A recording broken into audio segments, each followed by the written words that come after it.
നമസ്കാരം.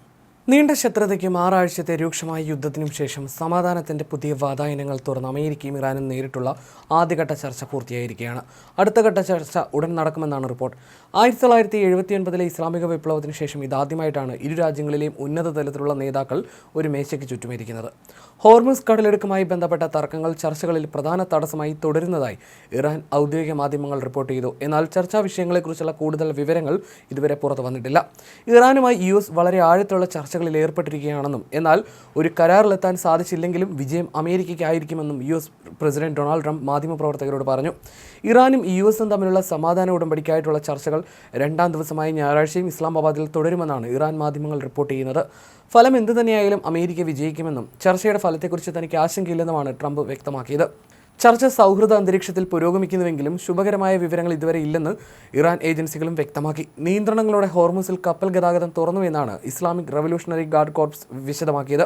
എന്നാൽ സൈനിക കപ്പലുകൾക്ക് പ്രവേശനം അനുവദിക്കില്ലെന്ന നിലപാട് ഇറാൻ വ്യക്തമാക്കിയിട്ടുണ്ടെന്നാണ് അന്തർദേശീയ മാധ്യമങ്ങൾ വ്യക്തമാക്കുന്നത്. MB ഗാലിഫും JD വാൻസും തമ്മിൽ ഹസ്തദാനം ചെയ്തെന്ന് അൽ ജസീറ റിപ്പോർട്ട് ചെയ്യുന്നു. ചില വിഷയങ്ങളിൽ ഭിന്നത നിലനിൽക്കുന്നുണ്ടെങ്കിലും ചർച്ചകൾ തുടരുമെന്ന് ഇറാൻ സർക്കാർ അറിയിച്ചു. ഹോർമുസ് കടലെടുക്കിന്റെ നിയന്ത്രണത്തെ ചൊല്ലിയാണ് ഇരു രാജ്യങ്ങളും തമ്മിൽ പ്രധാനമായും തർക്കം നിലനിൽക്കുന്നത്.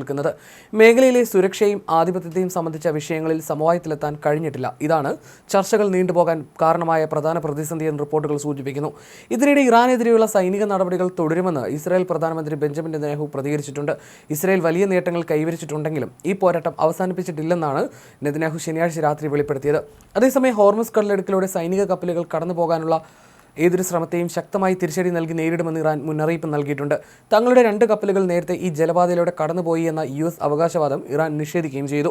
തന്ത്രപ്രധാനമായ ഈ ജലപാത മൈനുകൾ നീക്കി വൃത്തിയാക്കുന്ന നടപടികൾ അമേരിക്ക ആരംഭിച്ചു എന്നാണ് ട്രംപ് കഴിഞ്ഞ ദിവസം അവകാശപ്പെട്ടത്.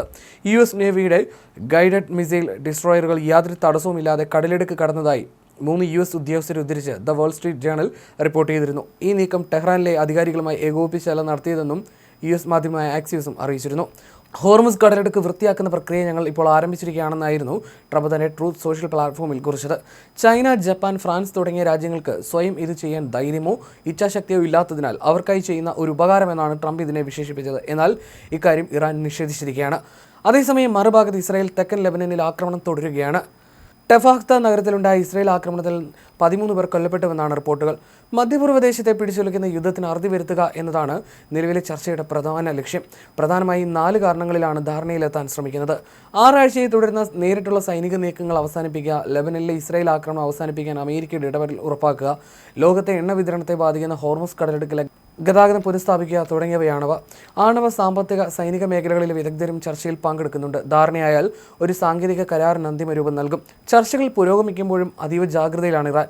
ചർച്ചയുടെ മറവിൽ അപ്രതീക്ഷിത ആക്രമണങ്ങൾ ഉണ്ടാകുമോ എന്ന ആശങ്കയും ഇറാനുണ്ട്. എങ്കിലും യുദ്ധഭീതിയിലായ ലോക സമ്പദ് വ്യവസ്ഥയ്ക്കും ഊർജ്ജ മേഖലയ്ക്കും ഈ ചർച്ച വലിയ പ്രതീക്ഷയാണ് നൽകുന്നത്. വരും ദിവസങ്ങളിലും ചർച്ച തുടരുമെന്നാണ് സൂചന.